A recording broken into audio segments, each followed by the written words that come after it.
I'm Venetia and I'm in 6th grade. So I wanted to know what your failures were and how it motivated you to come back on track. Good question. Ooh, failures. Those are fun to talk about, painful. And I mean, that really is the point. Failures. One of them was a medical company that I've tried to bury deep, deep, deep. And pretty much the failure, I guess it's, as an entrepreneur, there is no real definition of failure until you just decide to stop. And so there's always that common thing of, well, when do you stop? Because, when do you think that it's not going to work in the market?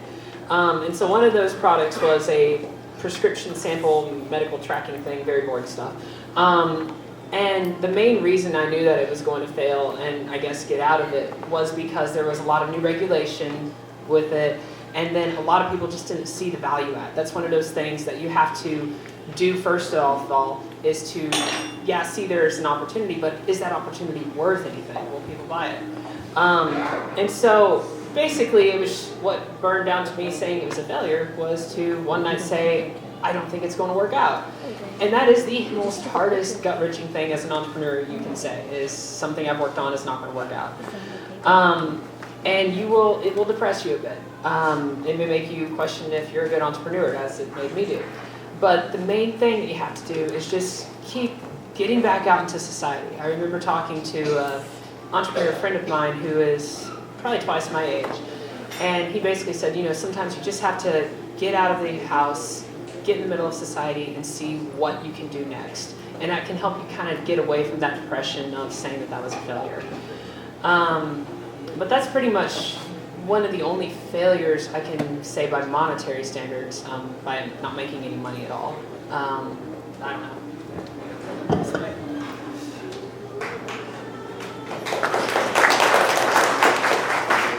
Yeah, I mean, definitely like a lot earlier on before I started working in the city, and I started working for different companies. Like I had a ton of failures with like a ton of like smaller things I was doing, different like websites, lawn care services. They were just really small things, but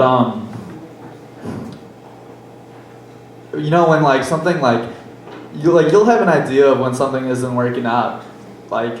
If like you've like, cause when you're trying your hardest and you're switching up your approach, you're being resourceful, you're doing the different things, and it's not working out, and you cut it there, and you'll definitely have an idea of when that's going on. And like you said, it can be hard to make that decision, like especially if it's something that you really care about.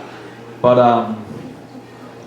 as far as getting back up, I think one of my while I was working at Monkey Bars in the city, me and my friends also had this app idea that we were trying to bring to life, and it never really worked out. We had people building out the app, and we had people who we were planning to pitch to and everything, but everything sort of fell through all at once, and it was kind of depressing. But I think that again goes into aligning yourself with the right people.